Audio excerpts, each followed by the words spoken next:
You're very welcome to another episode of the Scaling Your Business podcast. For this episode, I'm joined by Greg Fry. We're back in Dublin. Greg is an international social media trainer. Had the pleasure of meeting Greg a couple of times throughout the years, and I thought it would make complete sense to have him on. A lot of other industry experts, Anthony Quigley, speak very highly of Greg. Greg, you're very welcome to the show. Great to be here. Fantastic. Even in the remote world that we're living in now.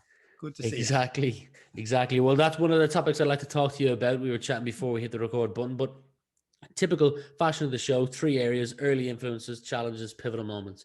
Starting with early influences. You grew up in Dublin. I know that you went to secondary school for my research in Ranelagh. So talk to me about any favorite childhood memories of growing up in Dublin. Holy cow, we're growing up in Dublin. Simple as that. I mean, I am so old. It's unbelievable, Rian. Like, it's incredible. Despite the youthful good looks, which you can't see on the podcast.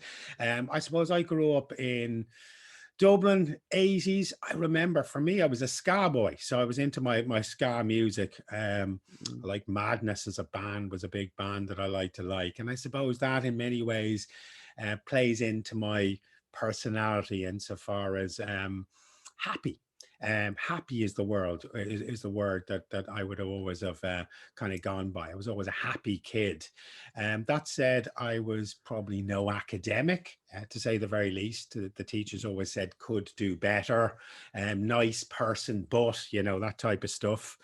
I was always very mediocre in sport, and potentially when I was little, when I say little, probably in my teens, I was probably relatively shy. I was probably a thinker rather than a talker back then, even though I was a happy kid. So that was kind of my personality in school. My parents told me that, God, Greg, you should get into real estate. You should always listen to your parents, folks. Get into real estate. So of course I did a marketing degree, thinking that marketing seems pretty easy. I think the first thing I learned in my marketing course, which is probably the best thing I learned in my marketing course, which was just find out what your customer wants and give it to them. That I could have probably stopped there and saved 4 years of my life, quite frankly, Rian, if I just took that on board. The rest was all waffle to a large extent. But I kind of cruised through my 4 years in college. Now, the college I went to is now the Dublin Business School. So back at the time was ABC. I mean, some colleges had cool names like UCD and TCD. We had goddamn ABC. But anyway, so that was probably where I found a little bit more personality. I got a little bit more outward. I had a bit more crack, if you like, in the true Irish sense, not the American sense. And just started to build upon that personality and become a little bit more vocal. Then a big event happened in Ireland, which was the World Cup in '94. And somehow I managed to get a free ticket to the US. Wow. And went over to support the boys in green in the World Cup in '94. Tears coming down the eyes when Ray Houghton scored against Italy, and that's another story. But again, that was probably stepping outside of my comfort zone. So when we talk about the early years, like I went to the World Cup by myself, wow. And to be honest with you, it's all little steps of stepping outside your comfort zone. The first public talk I remember in school, I used to be one of those kids that hated reading aloud or hated speaking publicly. It scared the bejesus out of me. But actually, when I look at my career and I look at my early years, it was the tiny little steps of just not taking massive steps outside of your comfort zone, but little steps out of your comfort zone. So when I think of even what shaped me, things like going to the World Cup in '94, which is a blessing, but by myself, and I just happened to kind of mill around, meet people, and I suppose find my own path, worked really well. And it was on the back of going to the World Cup in '94 that I, not because of it, but at the same time, I got a green card. So I went and I lived in America for 4 years. And again, that was largely by myself. And again, it just allowed me to kind of grow as a human being, grow up, and even though I was highly irresponsible all the time, but grow up and literally find my voice. And it was probably my 4 years in America changed my mindset from an I can't do mindset set to an I can do a mindset. In America, I was to have a big love-hate relationship with America. I genuinely do. Um, it taught me to push myself forward more. It taught me to fight more. It taught me to have a mindset that I can do rather than I can't. And I think that that was probably my defining moment. And that's when I started to, I feel confident enough to push myself forward and feel confident enough to speak in front of large amounts of people and be confident in my own opinions and beliefs, to actually not force them upon people, but certainly share them with people. Couple of things I want to pick up on there, but before we Hmm. do, influences. People can usually pinpoint whether it's a teacher, an acquaintance, extended family member, a close family member, someone who had a massive impact or influence on them that shaped the person they've become today. Is there anyone that springs to mind for you? Yeah, no, it's a weird one. It's like the weird thing is probably my grandfather many, many years ago, who I think he really shaped my personality. He was he was a fairly flamboyant man, and he would uh, take me to play golf at a golf club that didn't like to have kids, and he would roam around with me, throwing me clubs whilst other members looked in sheer disgust. He would have his golden retriever running around the golf course, and I wouldn't say he didn't give a shit, because he did give a shit, but ultimately he was living his best life. He was doing the things that he wanted to do, and ultimately he wasn't letting other people dampen his spirits. And I think in many ways, when I look at my personality, whilst I would be very caring and I would care about other people around me, I wouldn't let other people dampen my spirits. And I think he was probably the biggest influence when it comes to my overall personality. It was the society of America was the other big thing, and it wasn't an individual. I mean, I went for job interviews in America, and they said, "Can you do something?" And I said, "Well, no, I've never done that before, but I think maybe perhaps, maybe, probably could." And the Americans that would be going for a job would be going, "Yeah, I can do that. I'm the best at doing that." And they weren't. They were crap. Mm-hmm. But the simple reality is their self-belief was on steroids. And I suppose I was thinking I was being really honest and really genuine and really sincere, but I was limiting myself. So probably my grandfather and the society of America that forced me to push myself forward and to be maybe a little bit more arrogant and powerful about what I could and couldn't do. Sounds like the World Cup and America turns you from that shy kid into the kid who's done hundreds, if not thousands, of talks on stage. It made a big difference. Like, there's no doubt it made a big difference. Who knew that goal in the World Cup was the beginning of such a big shift when it came to confidence. Yeah.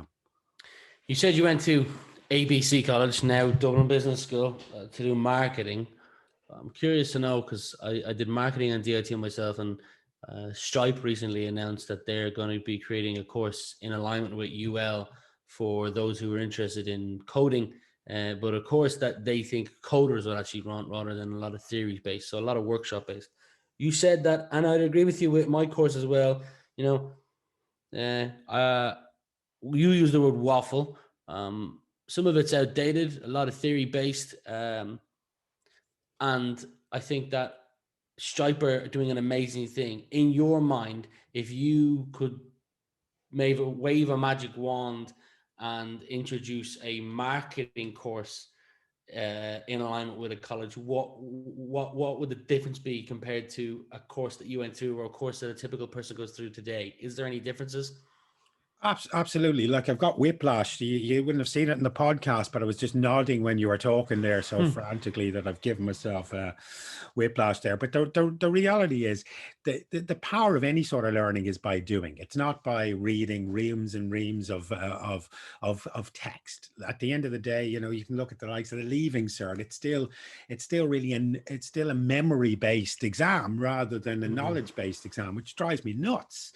And a lot of outdated college courses are the same. So again, like if I can remember a bunch of definitions, that gets me far in a marketing course, but it's not actually going to help you market in the real world. So it's really trying to figure out how to create a course that's hands-on and is doing and not consuming, because you only learn by doing. The weird thing with the likes of marketing is, you know, there's probably a clear split with marketing now where it comes to, we've got the creative side to marketing, which is fantastic and that's all cool. And then we've got the data and the analytics side to marketing, which is equally important as well.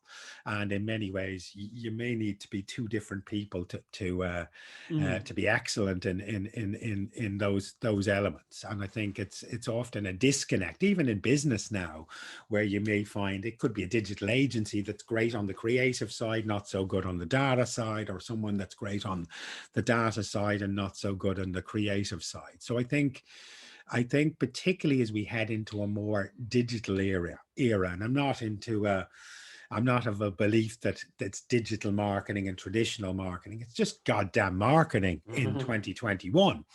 But as we move into a digital era where there is so much data that we can analyze and make intelligent decisions on, that ultimately the data analyst has become a key element when it comes to marketing. So I would expect that if I was doing a marketing course in 2021, that a lot of that would be data orientated, which may freak the creatives that wanted to sign up to marketing in the first place. But those two things have to go hand in hand. But to answer your point, it's in the doing, it's not in the theory. So theory is irrelevant unless we know how to do it. You spent 10 years working in recruitment before you became the international sensation that you are. Any standout lessons learned from your time there? Key takeaways, hone your skill set, build a network. What did you take from a decade in recruitment? Yeah, I mean, I suppose that the one thing with recruitment, and you hit the word network. So, I mean, and I think it applies to all business. It doesn't matter what type of business that you're doing and where you are in your business journey. Networking is key. It's absolutely key. It's are you connecting and building relationships with the right people? And are you keeping those relationships fresh and valuable? And how you keep those relationships win-win relationships. So at the end of the day, the recruiter that was calling up, connecting with people and always asking them for favors is a pain in the ass. That's who they are. But the recruiter that's connecting with other business professionals and offering value, as well as occasionally asking for a favor, is an asset. And I think that's the one thing that we forget sometimes when it comes to networking, is it has to be a win-win. So we have to be giving a lot of the time. And I think sometimes when we're networking, we're trying to find someone we need, and then we're asking them for something, and it doesn't work, because ultimately I'm a stranger a minute ago, and now I'm asking for a favor. It's a turnoff. So it's about that relate. So the one thing I suppose I did get out of recruitment was the importance of relationship building, and the importance of trying to give more than I asked for. So when I asked for something particularly valuable, someone would go out of their way to give it to me.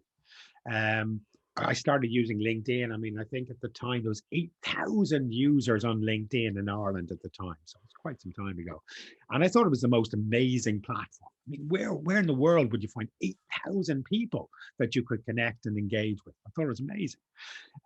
But the one thing I did notice with LinkedIn is, and we still see it today, people want to connect with you and then they send you some spammy message asking you to do something or to sign up for something, and they miss the point. So connecting, and particularly for recruitment, connecting is the beginning point. I meet Rian for the first time, I shake his hand. I'm interested in what Rian does for a living. We connect on LinkedIn. That's the beginning. It's not the end point. Now I have a job to build upon that relationship, to reach out to Rian, to send him a valuable article as if I see it that I know is going to be of use to him, to put a phone call into Rian, every month to 3 months, just to see how he's getting on. Is there anything I can help him with? It's building that relationship. I think so often we're sloppy when it comes to kind of networking, as we connect with people, then we ignore them, and then we wonder why. In fact, sometimes we stare at our LinkedIn profile and go, who the hell is that person? Where did I meet them from? They're no good to us. So that relationship building when it came to recruitment was key. The other thing I learned is proactiveness. So recruiters that aren't proactive fail. It's as simple as that. And sometimes I was in the game. Sometimes I was, to be honest, I'm sick of being a recruiter. But ultimately, unless you're proactive in business, you will fail. So don't sit there and wait for shit to come to you. Don't sit there and wait for someone to connect with you. It's a proactive act. So I suppose I learned that the fact is I wasn't sitting at a computer putting in data into data entry job. This was a very proactive act. And I think if you want to succeed in business, you've got to sit there. If you're not busy today, you've got to sit behind your desk or wherever you're working out of and go, how can I be proactive? Who can I reach out to? What can I make happen? Because I think very often we feel disarmed where we wait for stuff to happen for us. So proactivity and the importance of connecting and building relationships were probably two big lessons learned when it comes to recruitment. I've got to give you a shout out though.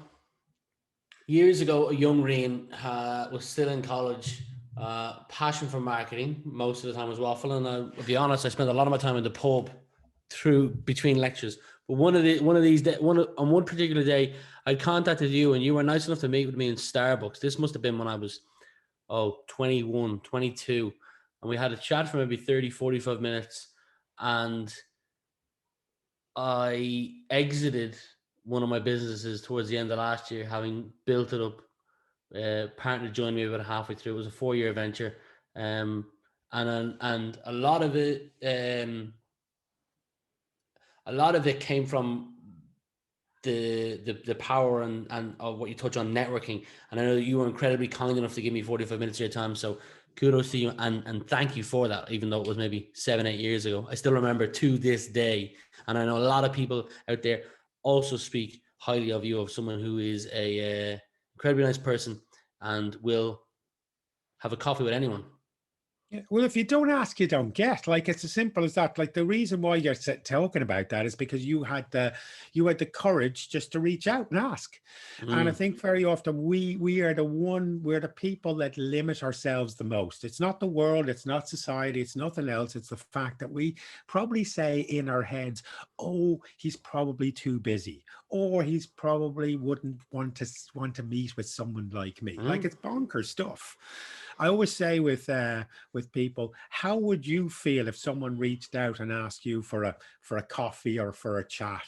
And the chances are most of us are lovely people. Most of us are helpful people. Most of us are caring people. The chances are if a younger version of you reached out proactively and said, can you meet me for a coffee? You wouldn't even hesitate. You'd say yes. So the lesson here is, don't be afraid to reach out and ask for help. I mean, I remember it was the CEO of Sage many years ago. This is in my recruitment days. I met him at a networking event and he said, Greg, give me a call anytime. I'd love to have a chat with you. We'd be delighted to have a chat with you. So I said, that's cool. CEO of Sage. Wow, this is cool. And he gave me his business card. And I looked at his business card and his business card had the telephone number of the switch on his business card, whatever it was. And I thought, it's not his direct number. It doesn't have his mobile number. It's like, what's the point? I'm never going to get through to this guy. And cut a long story short, I didn't contact him for the first couple of weeks. And then I thought, bugger, he said call him, so I'm going to call him. So called the switch, asked to speak to him. went straight through to voicemail, and I went, yeah, there we go. There we go. Of course, never going to get speaking to this guy. And I said, oh, it's Greg. Met you at the networking event. You said if I wanted to chat to you, to leave you a call. Within 20 minutes, he called me back, and we had a meeting, and we did some business together. But the simple reality is I nearly didn't go there because I was making an assumption. I wasn't proactive enough. So at the end of the day, don't limit yourself by saying he's probably not interested, she's probably not interested, or they're too busy. Dare to reach out and talk to people. Agree. There's a lot of guests that I've sometimes hesitated contacting to come on the show, and every time they do, they always more than happy to come on the show. There's a quote I came across, and I don't know if it's your favorite quote, but I've seen it next to your name a number of times. So I'd like, if you recognize it, to give me how you interpret the quote. Choose a job you love and you'll never have to work a day in your life. Yeah, choose it. Yeah. And again, this boils down to I did after recruitment, I went into kind of career coaching. And I suppose a big thing I found when I was dealing with people when it came to their careers is they went down a career path that they hated, that possibly they always struggled with, and they were miserable.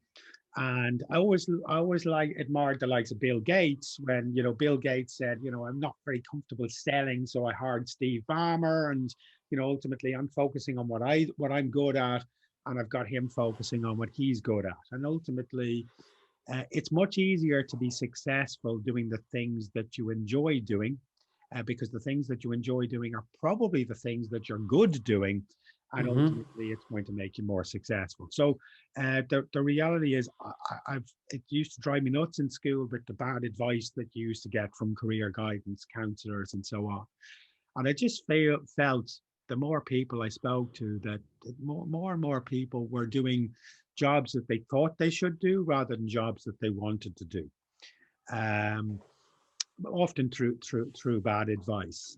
So the choose the job you love and you'll never have to work another day of your life is, to be honest, it's tongue in cheek, because I love doing what I do, but sometimes it feels like work, and some days I'm tired. So it's not exactly all ice creams and cocktails day in, day out. But the simple reality is I am getting enjoyment from what I'm doing. And ultimately, I think that's the key. I think if you can get to a Sunday evening and you're not dreading the week and maybe the stuff you're looking forward to, if you end a working day and you go, shit, that was a great day.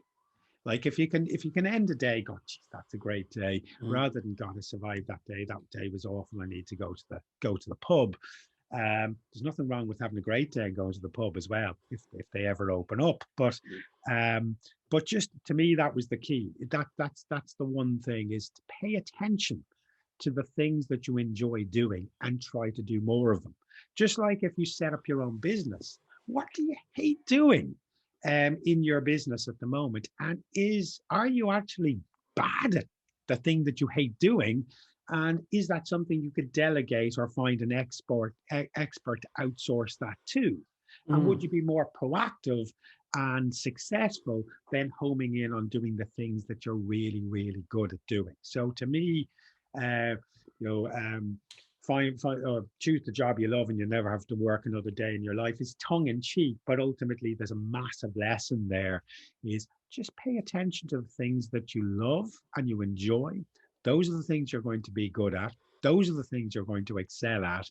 And ultimately the things that you absolutely detest, see whether you can delegate them or outsource them, so you can do more of the stuff that you're going to be good at. So that's it in a nutshell, really.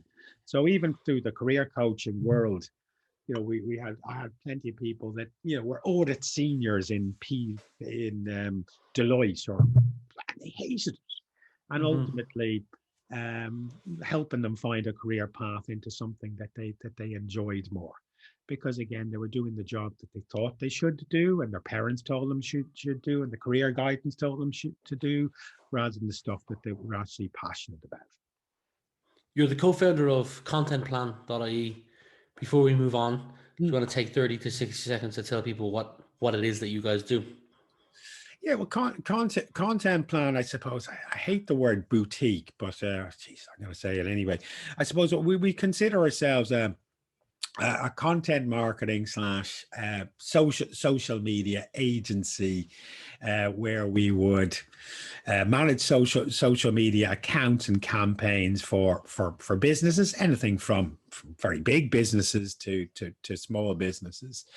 Um, and then obviously, because of my background, we have a fairly strong training and consultancy wing. So we would do a lot of bespoke digital training for businesses, and I suppose universities and training companies across Ireland and beyond. So Hmm. essentially that's that. I mean, and I think the one thing that we're very big on at the moment is making sure that, if you're looking at digital, particularly social, that it is that data piece as well. It's that it's the targeted ads. It's the targeting, customizing your ads to specific audiences, as well as just your fancy, flowery, organic content.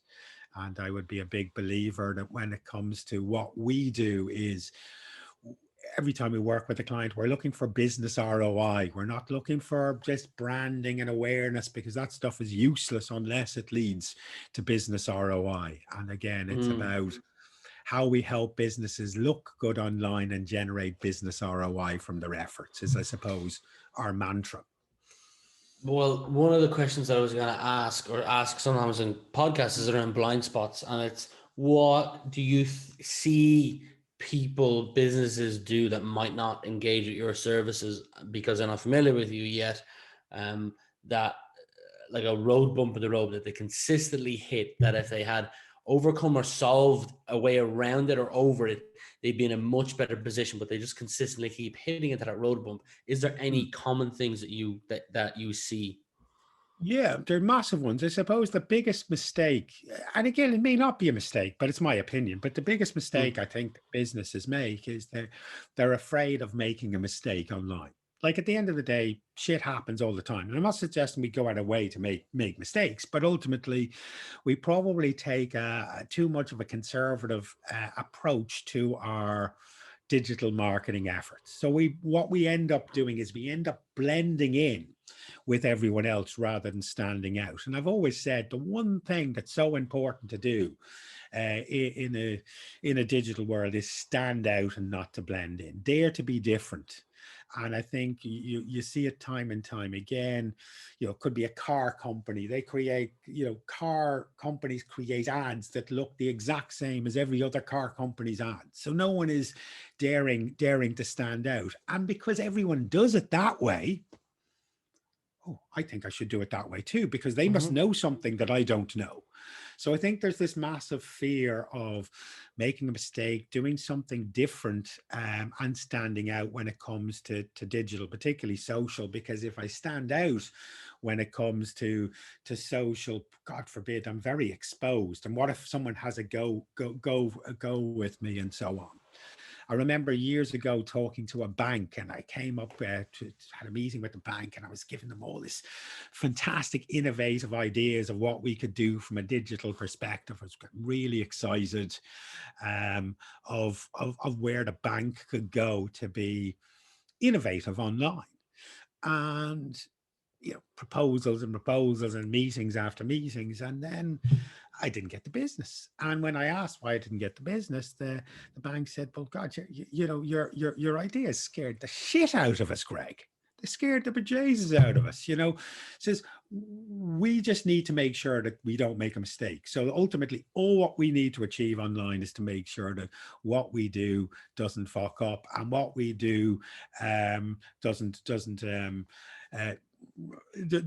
cause any heartache. And he says that's why we hire agencies. We hire agencies because ultimately, if anything does go wrong, we can blame the agency. But ultimately, everything that they were focused on was about minimizing any any impact or any negativity. Now, and I'm not Well, suggesting we want negativity, but ultimately it's very, very difficult to be innovative if you've got that approach. mhm. And so I think it's that daring to be different that we find with most companies, is that they're um, constantly wanting to do what their competitor is doing, because ultimately that's the way to do it, and they're scared of trying something new that hasn't been seen, hasn't happened before, in case they look stupid. And ultimately, I think that that's the biggest mistake when it comes to digital. Now, it's a hard sell to a lot of businesses, but ultimately that's a big mistake. The other thing that we're also seeing is businesses stick to the platforms they're the most comfortable with, and the places they're the most comfortable with, not the ones that are the right platforms for the Mm. audience that they're trying to connect and engage with. So, you see a business that they like Facebook, they've always been on Facebook, that's where they're going to stay. We're seeing platforms like TikTok that have exploded, particularly during the pandemic. But again, how many brands have managed to successfully embrace uh, TikTok in a meaningful way? And Oh, maybe man. barring an occasional influencer campaign, there's mighty, Mhm. but ultimately we're very, very slow, particularly in Ireland, to try new things and dare to be different. We're constantly, our default mechanism is to blend back in with everyone else. And as I said, particularly social media, it's about daring to stand out, not blending in. Two final questions. You were a big fan of Zoom before Mm. 2019, 2020. Um, you were screaming from the top of the hills that Zoom is the future. Why? Yeah, just, I mean, again, it's about building efficiency. So at the end of the day, here we are. We could have potentially, driven around the country to try to meet up to do this podcast today. But ultimately, I had to press a button on my computer, and we're having a chat like that. It's builds such great efficiency. So for Mm. me, I've been a massive fan of video. I'm a massive fan of video, on the grounds that video for me is the fastest way to build a relationship with your audience, bar none, maybe other than meeting them face to face. Mm. Because with video, people can see you, they can see the confused look on your face, they can see the smile. I mean, we know how important body language is. So video is vital. And that's why face-to-face meetings are so important.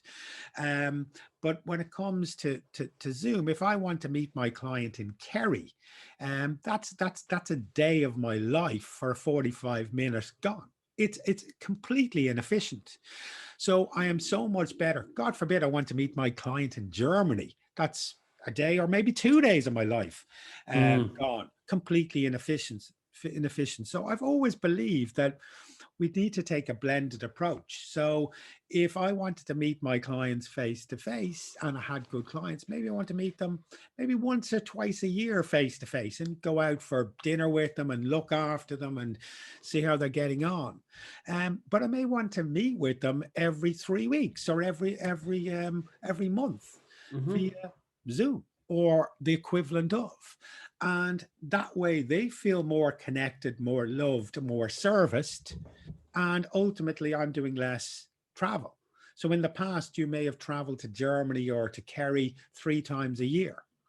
So now what's happening, rather than going 3 times a year to Kerry and being very inefficient, I may be going to Kerry or Germany once a year, and I'm meeting my client 11 other times or maybe more face to Well, face via Zoom. So they're getting more love, more service, and ultimately I'm becoming more efficient. So what I would say to anyone is, think about every time you're jumping in your car, is this meeting more efficient face to face or over Zoom? What's best for my client? That's what we want to do. final question for you. Mm. Mentorships, books, podcasts. Is there any one specific or group of people that you lean on, or books that you regularly go back to consume, or podcasts that you listen to help you consistently level up? Yeah, no, and I mean, I'm fairly shocking to be. I'd be blatantly honest with you. I was a really bad reader. Mm. So reading was never good for me, and that's the one thing I would say is if you play to your strengths. So if don't listen to people that tell you to read all these books if you just are not good at reading books. And I certainly would have read a lot of audio, listened to a lot of audio books because that's more works better for me. And when it comes to what types of stuff that floats my boat, I suppose I like to be fueled with inspiration. So for me, it's often autobiographies of people's lives. It could be anything from Tyson Fury and mental health, that would inspire me more than maybe a business or a marketing book that I might read. So to be honest, I like reading about people and what people have achieved rather than a kind of theory-based book that floats my boat. For me, I'm still go back to blogs. So for me, a lot of the content I consume is because it's bite-sized chunks. It's quicker, it's faster, it's easier for me to consume. It's blog content. So still to this day, even though I'd say, even to read content, I go, well, I know most of that, or that I knew that already. It reinforms that I know what I know.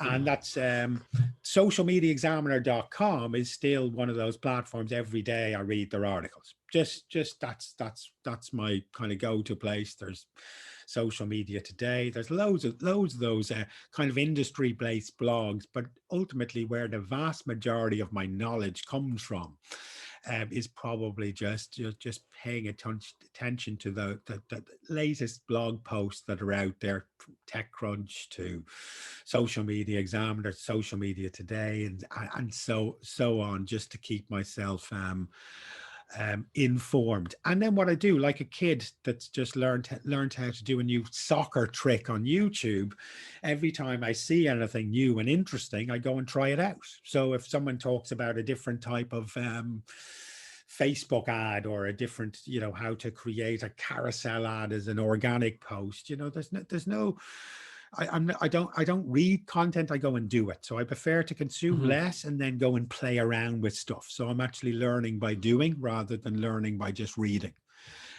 So for me, it's probably blogs mostly, and then seeing cool stuff and then going and trying it out is essentially how I try to keep myself on my toes.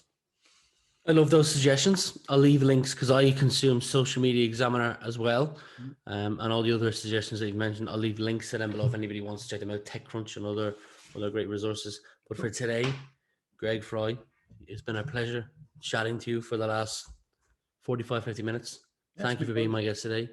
And I wish you continued success professionally and personally. And likewise to yourself and to every listener out there. Thank you so much for having me. I appreciate it.